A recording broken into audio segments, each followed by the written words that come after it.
reverse verse in a string question.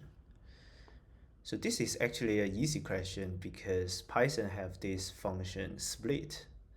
And using this split function, if we don't input any parameters to this function, it will automatically separate by space, even though there are like multiple space. So for example, it will get the sky is blue as 4 elements in a list. And then we can easily use the list. There is a reverse function, so you can reverse the whole list. And then you use the familiar join function to make it back to a string.